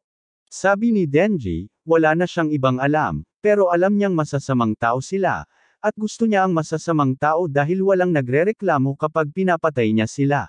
Tumalon si Denji patungo sa demonyo ng espada nang may galit na galit, at lubos siyang handang labanan ito. Samantala, kinontak ng dalagang ahas ang kanyang mga kaibigan para siya ibalik sa itaas. Napansin niya ang ulap ng alikabok na dulot ng labanan nina Denji at Sword Devil. Tinulak ni Denji ang demonyong espada pabalik, ngunit agad siyang nagkaroon ng kalamangan at itinulak siya palayo. Sinimulan niyang hampasin si Denji ng malalakas na saksak, ngunit hindi ito sapat para mapabagsak siya. Sa sandaling iyon, dalawang basag ulo ang dumating doon at itinutok ang kanilang mga baril kay Denji. Sinabi ng demonyo ng espada na huwag barilin ang puso, ngunit bago pa man sila makagawa ng anuman, inatake sila ni Denji at pinabagsak isa-isa. Gamit ang pagkakataong ito, inatake siya ng demonyong espada mula sa kanyang hindi nakabantay na bahagi at sinugatan siya. Biglang nagsimulang bumaril sa kanya ang isa sa mga goon, kaya unang inagawa ni Denji ng armas ito at pagkatapos ay ginawang hostage, sinabihan ang Sword Devil na umatras kung hindi niya gustong mamatay ang kasamahan nito. Lumuhad ang demonyo ng espada at akala ni Denji susuko na ito, pero sa susunod na sandali, nasa likod na niya ito, ganap nang natapos ang pag-atake. Nahati sa dalawa si Denji at ang bihag, at pagkatapos ay binuhat ng demonyo ng espada ang putol nitong katawan, sinasabing kailangan nilang ibalik ito sa lalong madaling panahon. Biglang nawala ang kanyang kapangyarihan ng demonyo, at bumalik siyang muli sa pagiging tao. Sa kabilang banda, patay na rin ang iba pang mga mangangaso ng demonyo. Ang mga taong pumatay kay Makima ay nagsagawa ng huling pagsusuri sa kanya at pagkatapos ay nagpa siya na makihalubilo sa mga sibilyan upang makatakas. Gayunpaman, biglang bumalik si Makima mula sa kamatayan, at muling sinubukan ng mga lalaki na atakehin siya, ngunit hindi sila nagtagumpay. Samantala, dalawang mangangaso ng demonyo ang naghihintay kay Makima na dumating sa istasyon ng tren sa Kyoto, nang dumating doon ang isang empleyado sa opisina at ipinaalam sa kanila na sabay-sabay na inatake ang lahat ng mangangaso ng demonyo sa Tokyo. Nagulat ang dalawang mangangaso ng demonyo, at nagtataka sila kung patay na rin si Makima, at nasasayang lang ang oras nila sa paghihintay sa kanya. Sa sandaling iyon, dumating ang tren at ang mga sibilyan ay tumakbo sa labas sa takot mula sa lahat ng bagon. Lumabas si Makima, duguan, at sinabi sa dalawang mangangaso na may 4 na bangkay ng mga sumalakay sa loob, at may mga baril sila. Hinihiling niya sa kanila na ilinas ang mga bangkay at magpatuloy sa pagsisiyasat. Tinatanong nila siya kung binaril siya, at sumagot siya na hindi, at ang dugo sa kanyang damit ay sa mga kaaway, na sumali sa Rengoku at Ace Club sa loob ng tren. Nagsimula silang maglakad sa unahan, at iniulat ng dalawang mangangaso na wala silang tiyak na ulat tungkol sa pag-atake sa Tokyo. Iminumungkahi nilang pumunta doon para tulungan ang natitirang mga mangangaso ng demonyo, ngunit sinabi ni Makima na hindi sila aabot sa oras. Sa halip, gusto niyang lutasin ang lahat mula rito.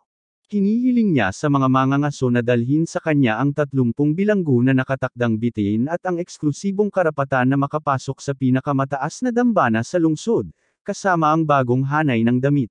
Hindi nagtagal, natapos siyang magbihis sa loob ng isang dambana, at sinabi sa kanya ng mga mangangaso na dumating na ang mga nakakulong.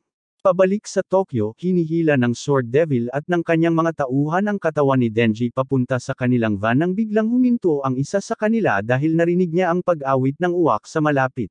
Nalilito siya at balisa at sinabi sa kanyang mga kasama na hindi siya maganda ang pakiramdam. Bago pa siya makapagpaliwanag, bigla siyang nadurog sa ilalim ng napakalaking puwersa, at nagkalat ang kanyang dugo sa lahat ng dako, na nakakatakot sa lahat. Kinontak ng dalagang ahas ang iba niyang mga kasamahan para kumpirmahin kung patay na talaga si Makima, pero ang lalaking kinontak niya ay bigla ring natabunan. Nagpanik ang dalagang ahas dahil alam niyang si Makima lang ang makakagawa ng ganito. Nasa dambana si Makima, kasama ang mga nakatira na nakaupo ng magkakahilera, nakapiring ang mata. Kahit ang dalawang mangangaso ng demonyo ay nakapiringan dahil si Makima ay napakalakas na kahit ang mga ordinaryong mangangaso ng demonyo ay hindi pinapayagang makita ang kanyang kapangyarihan sa pagkilos. Lumapit si Makima sa isang bilanggo at hiniling sa kanya na sabihin ang pangalan ng susunod niyang target. Sa sandaling bigkasin niya ang pangalan, pinilipit niya ang kanyang mga kamay, at ang lalaking nagdadala kay Denji sa Tokyo ay biglang napilipit at nadurog hanggang sa mamatay, habang ang bilanggo ay bumagsak din at namatay. Patuloy na sinusundan ni Makima ang parehong pattern, pinapakiusapan ng mga bilanggo na pumili ng pangalan at pagkatapos ay pinapatay ang taong iyon kapalit ng kanilang buhay.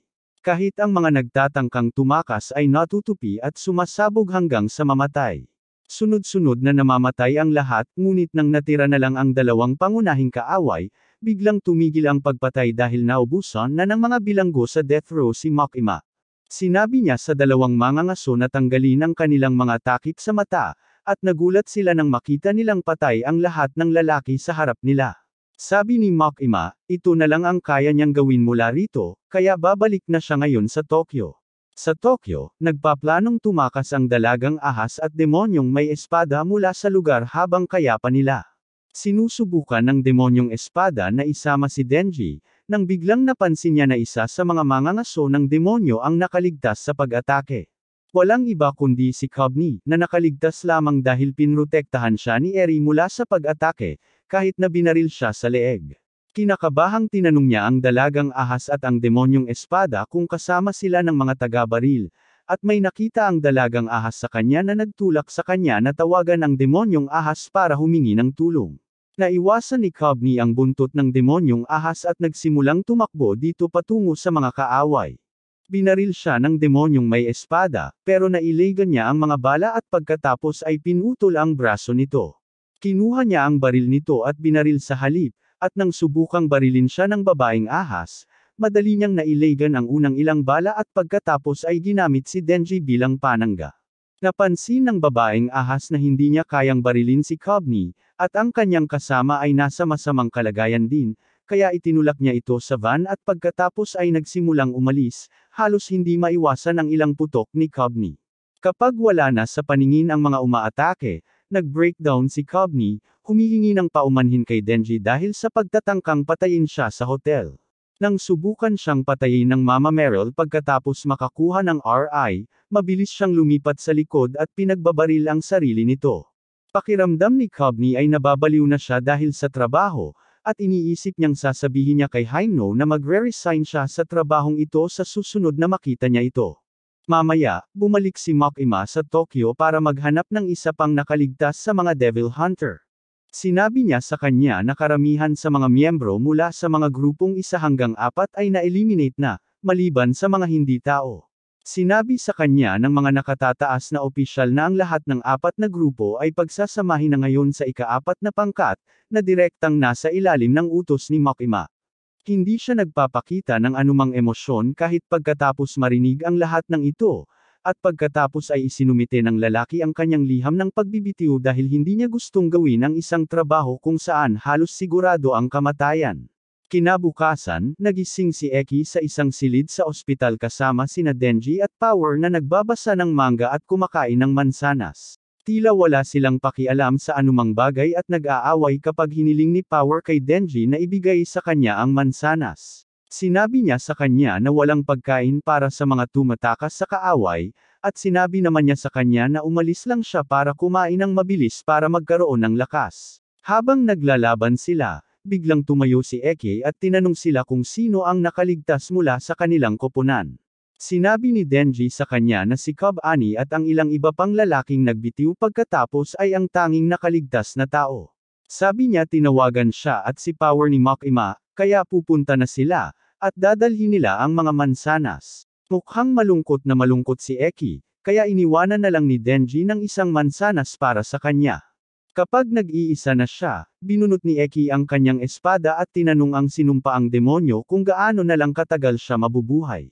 Sinabi sa kanya ng Diablo na 2 taon na lang siya, at agad niyang ibinalik ang espada.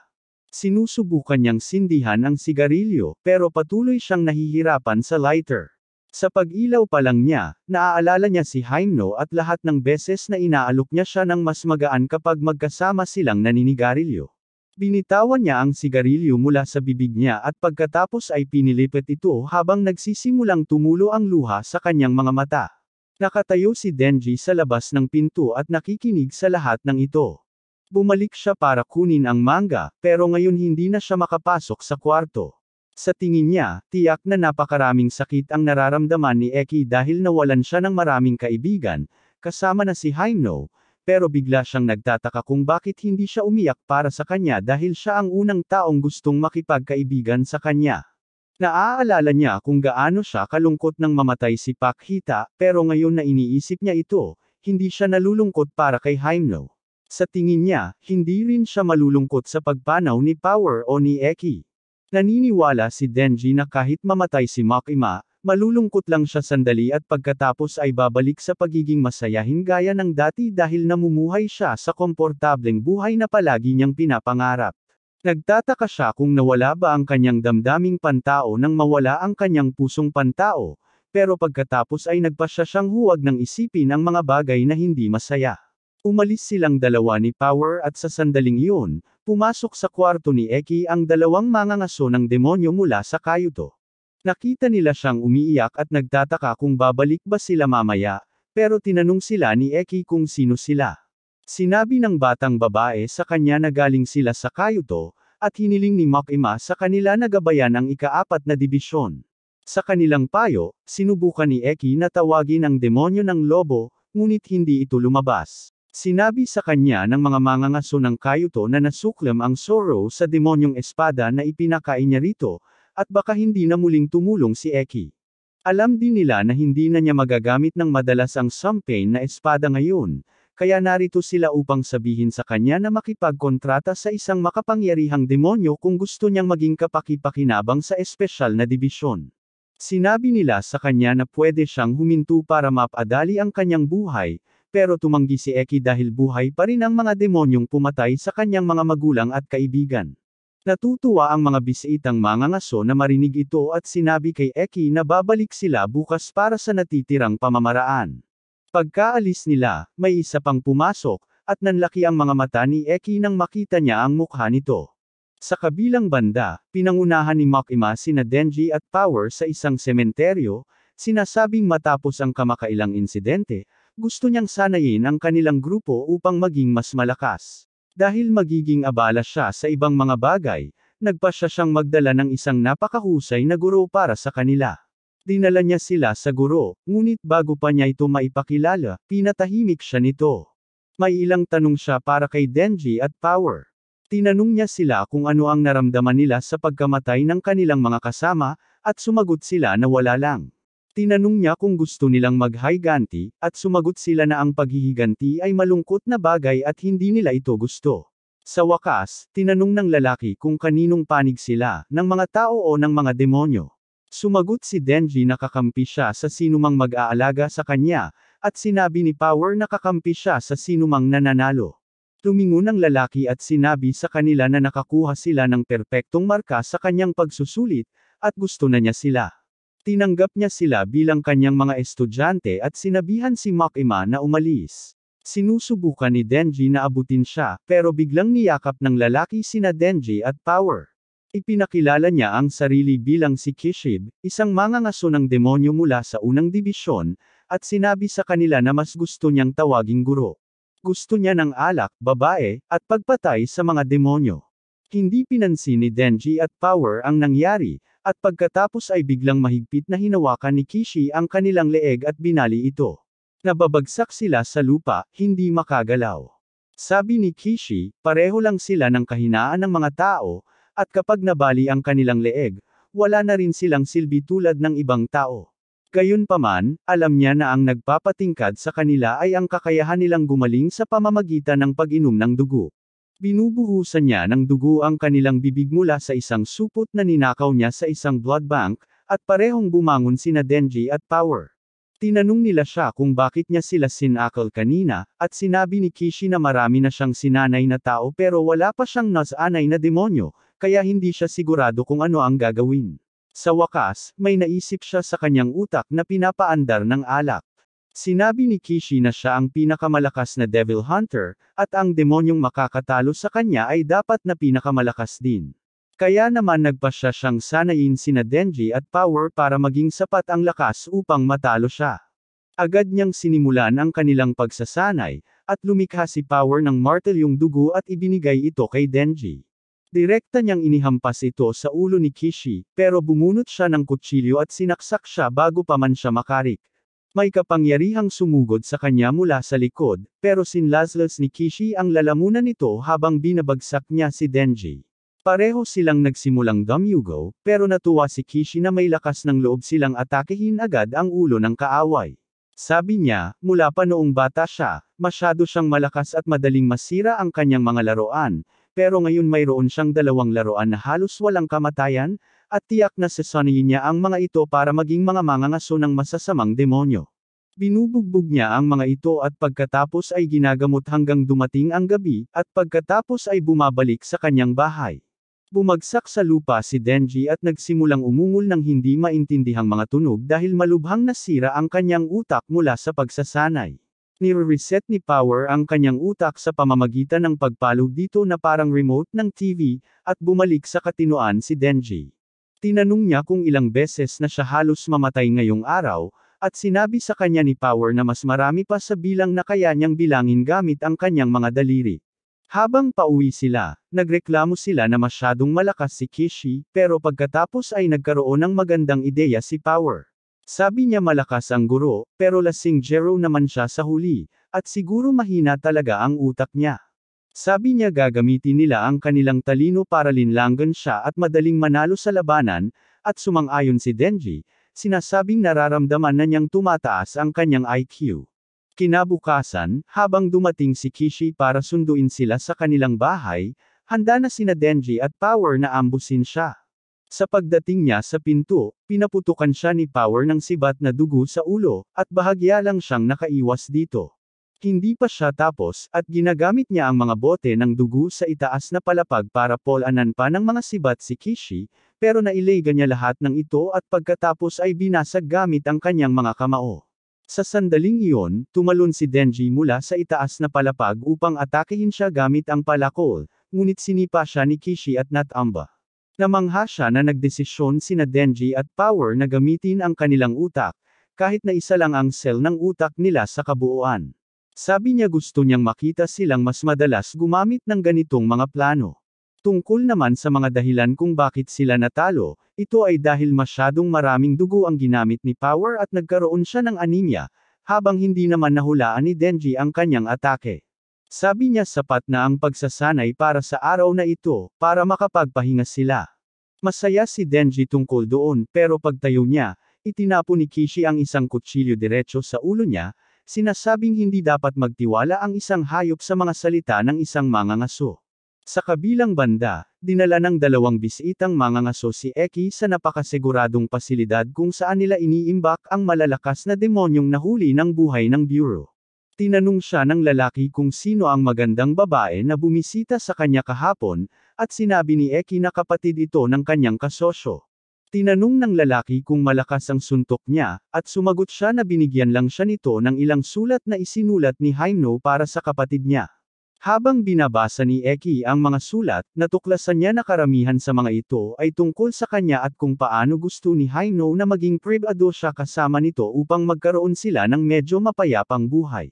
Sa pag-iisip tungkol dyan, nakarating sila sa selda kung saan nakakulong ang susunod na kaalyado ni Eki na demonyo. Ibinubunyag ng lalaki na siya ang magiging demonyo sa hinaharap, at naniningil siya ng napakataas na presyo mula sa mga taong hindi niya gusto, tulad ng kalahati ng kanilang habang buhay o ang kanilang pandinig, pangamoy, at panlasa. Gayunpaman, sa palagay niya kung gusto niya si Eki, magiging kontento siya sa mas mababa sa panahon ng kanilang kontrata. Pumasok si Eki sa loob ng selda at blankong nakatingin sa nag-iisang mata na nakikita sa madilim na sulok ng silid. Biglang lumabas mula sa kadiliman ang hinaharap na demonyo, sumisigaw na kahanga-hanga ang hinaharap. Hinihiling niya kay Eki na sumali rin sa kanya, ngunit sinasabi niya rito na dumiretso na sa punto at ihayag kung ano ang gusto niyang ipagkasundo sa kanya. Hindi natuwa ang hinaharap na demonyo sa kanyang pag-uugali, ngunit sinabi niya na kailangan niyang suriin ang kanyang hinaharap upang magpasya kung bubuo sila ng kontrata. Hiniling ng Diablo kay Eki na ipasok ang kanyang ulo sa butas sa kanyang tiyan para mabasa niya ang kanyang kinabukasan. Ginagawa iyon ni Eki nang walang pag-aalinlangan, at bahagyang sumasayaw ang Diablo habang binabasa ang kanyang kinabukasan. Bigla siyang huminto at pagkatapos ay sinabi kay Eki na para sa kanilang kasunduan, gusto niyang tumira sa loob ng kanyang kanang mata at ibigay sa kanya ang kanyang kapangyarihan. Ibinunyag niya na ang tanging dahilan kung bakit niya binibigyan ito ng napakamurang alok ay dahil ang kanyang kamatayan sa hinaharap ay magiging napakaganda para sa kanya. Tinanong niya si Eki kung gusto niya ng spoiler, pero wala siyang pakialam sa kamatayan nito dahil ang gusto lang niya ay patayin ang kanyang mga kaaway. Sa kabilang banda, patuloy pa rin ang pagpapahirap kay Denji at power ni Kishi. Nagawa nilang magbigay ng bahagyang hiwa sa kanyang mukha, at binigyan niya sila ng buong marka para sa galaw na iyon. Sa tingin niya, sapat na ang isang aralin sa isang linggo sa halip na araw-araw na sesyon. Pinapayuhan niya silang manatiling kalmado kahit nararamdaman nila ang pagtaas ng adrenaline at tumingin sa paligid upang makita ang mga armas na available sa kanila. Sinabi ni Kishi sa kanila na bukas ay magsasagawa sila ng live combat training sa pamamagitan ng pagkuha sa babaeng ahas at sa demonyong espada na nakakuha kay Hymno. Ibinubunyag niya na ito ang acid test para sa bagong ika-4 na dibisyon, at kung mabibigo sila sa misyon, bubuwagan ang dibisyon at papatayin niya sina Denji at Power. Kinabukasan, oras na para simulan ang misyon, ngunit handa rin ang mga kaaway para sa kanila.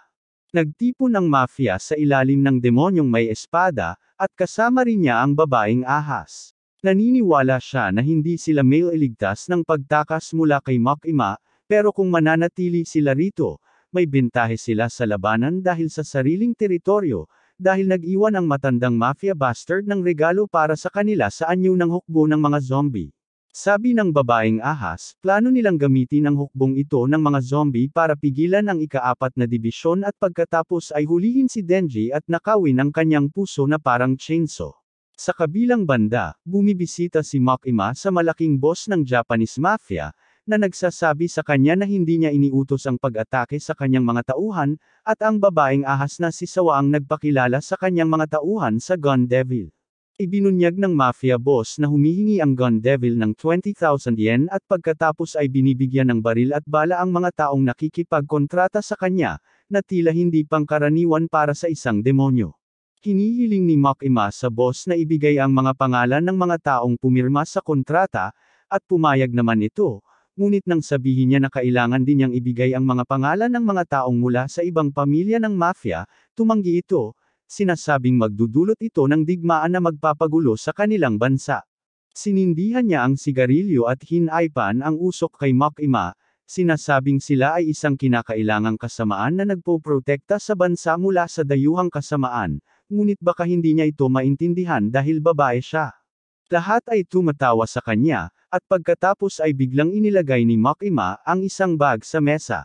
Sa tingin ng mafia boss, suhol ito, pero ipinahayag ni Makima na nasa loob ng paper bag ang mga mata ng mga mahal sa buhay ng lahat ng narito. Nagulat ang boss ng mafia nang mapatunayan niya ito, at sinabi ni Makima sa kanya na kung makikipagtulungan siya sa kanya, sisiguraduhin niyang maibabalik ang mga matang ito sa kanilang tunay na may-ari. Isang lalaki ang nagalit at sinubukang atakehin siya, ngunit agad siyang nagsimulang damyugo sa ilong at pagkatapos ay bumagsak. Sinabi ni Makima sa boss ng mafia na ito ang tunay na kinakailangang kasamaan at pinilit niya itong makipagtulungan sa kanya. Sa kabilang banda, ang ika-4 na dibisyon ay nakatayo sa harap ng kanilang target na gusali. Si Denji at Power ay tiwala na sila ang pinakamalakas pagkatapos ng kanilang pagsasanay, ngunit si Kabani ay takot pa rin gaya ng dati. Tinanong ni Aki si Kishi tungkol sa plano, at sinabi niya sa kanya na ang plano ay pumasok sa loob at harapin ng harapan ang kaaway. Pinangunahan ni Soki ang grupo patungo sa gusali kung saan naroroon na ang iba pang miyembro, at sa labas, nakipagkita si Kishi sa hepe ng pulisya at sa pinuno ng isa pang dibisyon ng mga mangangaso ng demonyo. Sinabi niya sa kanila na ang ika-4 na dibisyon ang haharap sa mga teroristang nagtatago sa loob, ngunit mas dapat silang mag-alala sa mga hindi tao na miyembro ng dibisyon sakaling magwala ang mga ito. Mayroong shark fin na kayang lumangoy sa mga pader at sahig at gawing ulo ng peteng ang kanyang ulo para kagatin ang iba. Habang kinakagat niya ang mga zombie, aksidente niyang inatake ang isa pang miyembro ng ika-4 na dibisyon, ang bayolenteng demonyo, na kumikilos na parang sibilisado, ngunit nilulutas niya ang lahat ng isyu gamit ang kanyang mga kamao. Malakas siya kaya pinapasuot siya ng maskara na kayang maglabas ng nakal-alasong gas para hindi siya makagalaw kung kinakailangan. Mayroon din ang Spider Devil na karamihan sa oras ay mukhang batang babae, at bagaman mas mabait siya sa mga tao kaysa sa karamihan ng mga demonyo, hindi rin siya lubos na mapagkakatiwalaan. Mayroon din ang anghel na demonyo, na isang exception dahil wala itong anumang pagkamuhi sa mga tao. Gayunpaman, sa pagpindot lamang sa kanya, mabilis na mawawala ang haba ng buhay ng mga tao. Sina Aki at ang iba ay naghahanap din ng mga zombie kasama ang mga demonyo, at ang anghel na demonyo ay lumapit kay Aki, nagtatanong kung may panyo siya. Nilapitan siya ni Aki at binigyan ng panyo nang hindi nag-aalala na mawalan ng habang buhay dahil alam niyang ang kakayahan ay nagiging aktibo lamang sa direktang paghawak. Sa sandaling iyon, binaril sila ng isang lalaki, at pinrotektahan ng anghel na demonyo si Aki gamit ang kanyang mga pakpak. Nagmamadaling lumapit siya sa lalaki at pinatulog ito bago sinabihan ng demonyo na ilabas siya. Okay lang sa anghel na demonyo na magtrabaho kaysa lumaban, tapos lumingon si Aki sa mga kaibigan niya, sinasabing hayaan na lang ng iba ang mga zombie at pumunta na sila para labanan ang dalawang pangunahing kalaban. Naghiwalay sila para hanapin sila, at pumunta si Aki sa ika-4 na palapag, kung saan biglang binaril siya ng isang lalaki mula sa likod. Naiwasan niya ang bala at pagkatapos ay pinatulog ang lalaki, ngunit dumating ang mas maraming tauhan doon, nakatutok ang mga baril sa kanya. Gayunpaman, nagsimula silang dumyugo sa ilong at isa-isang bumagsak dahil kinuha sila ni Makima mula sa malayo. Umakyat si Aki sa itaas at nakita ang babaeng ahas, si Sawa. Bago pa siya makasugod sa kanya, inutusan niya ang demonyong ahas na iluwa ang demonyong multo na nilamon nito.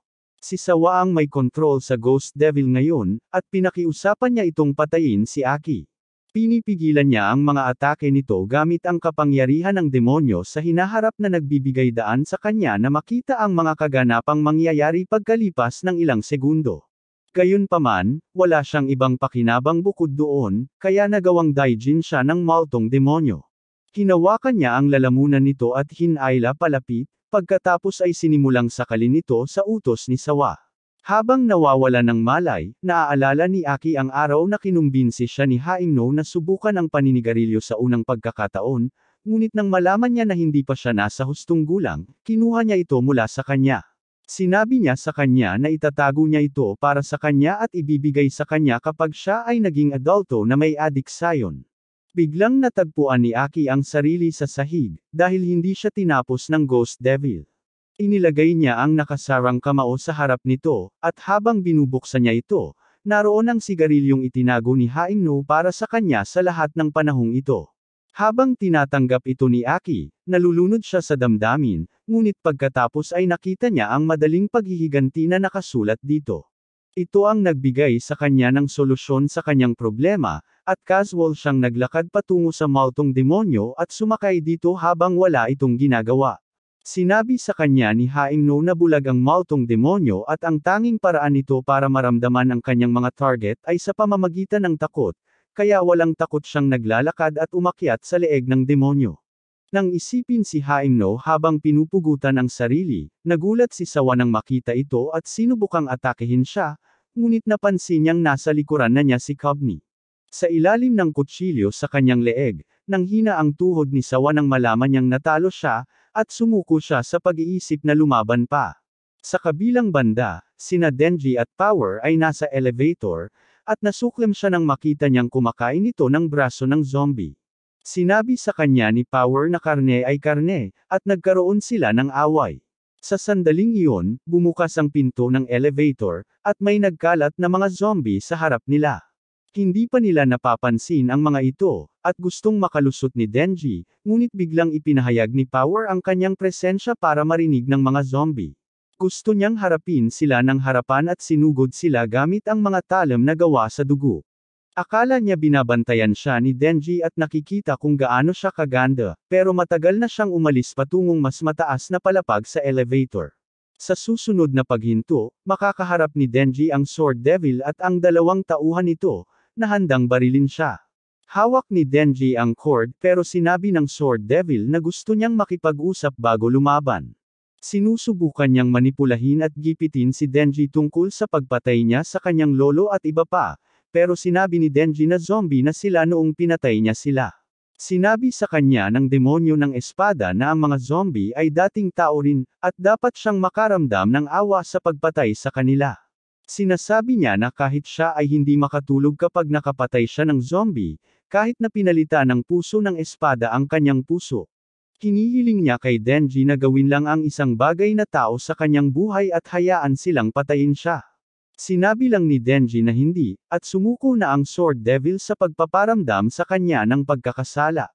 Hinugot niya ang kanyang mga espada para umatake, at hinayla rin ni Denji ang tali. Nagbanggaan sila habang tumatalon palabas ng gusali. Sinipa ng demonyo ng espada si Denji sa isang gusali at pagkatapos ay sinubukang atakehin siya. Naiwasan at nabarahan ni Denji ang kanyang mga atake, pero nasa defensible siya ngayon. Nawalan siya ng balanse nang makarating sa gilid ng bubong, at sinipa siya ng demonyo ng espada. Napunta si Denji sa bubong ng tren, at sinundan siya ng Sword Devil. Tinanong niya si Denji kung para saan pa siya lumalaban, at sumagot siya na gusto niyang protektahan ang kanyang kasalukuyang buhay at mapuri ni Makima. Muli silang nag-atake sa isa't isa, ngunit si Denji ay patuloy pa ring napapalayo. Nawala niya minsan ang paningin sa Sword Devil, na umatake sa kanya mula sa himpapawid, at sinira nila ang bubong at pumasok sa tren, na nagdulot ng pagkapanik ng mga pasahero. Lahat ay tumatakas, at inilalapat ang emergency brakes. Sa pagkaabala sa laban ng dalawang hybrid na demonyo-tao, natambo si Denji, at nawala ang kanyang bantay nang makita niya ang isang babae sa tabi niya. Gamit ang pagkakataong ito, pinutol ng demonyong espada ang isa sa kanyang mga kamay, ngunit nakatakas ang babae. Muling ginamit ng Sword Devil ang kanyang super speed move at sumugod kay Denji, pinutol din ang pangalawang braso nito. Ipinahayag niya na tapos na ang laban at sinabihan si Denji na humingi ng paumanhin sa kanyang lolo, at pagkatapos ay gagawin niyang medyo hindi masakit ang kamatayan nito. Bumangon si Denji, sinasabing mayroon pa rin siyang lag-ari sa ulo. Sinugod niya ang demonyo ng espada, na sumugod sa kanya ng buong bilis, sinira ang chainsaw sa ulo nito. Sigurado siyang siya ang mananalo sa dulong ito, pero pagkatapos ay tinawag siyang tanga ni Denji. Tinanong niya ito kung hindi ba siya tinuruan ng kanyang lolo na hindi dapat magtiwala ang isang hayop sa mga salita ng isang mangangaso. Naniwala ang demonyo ng espada sa sinabi ni Denji at tinarget ang ulo nito, samantalang ang tunay na sandatang ginamit niya sa pagkakataong ito ay ang chainsaw na nilikha niya sa kanyang binti. Biglang nahati sa dalawa ang demonyo ng espada, pero kalaunan, buo na naman siya. Bagaman nakatali siya ng makakapal na cade ng bakal, sinabi ni Denji na talagang pareho sila, dahil kung paanong inalis niya ang mga espada sa kanyang kamay, muling nagkasama ang kanyang katawan. Sumisigaw ang demonyo ng espada sa kanya, sumisigaw na papatayin niya ito, ngunit sinabi ni Denji na pwede siyang tumahol hanggat gusto niya pagkatapos matalo. Sa tingin niya, hindi makatarungan na makulong siya habang buhay matapos patayin ng isang masamang tao tulad ni Hyno, kaya nagkaroon siya ng ideya para parusahan ito.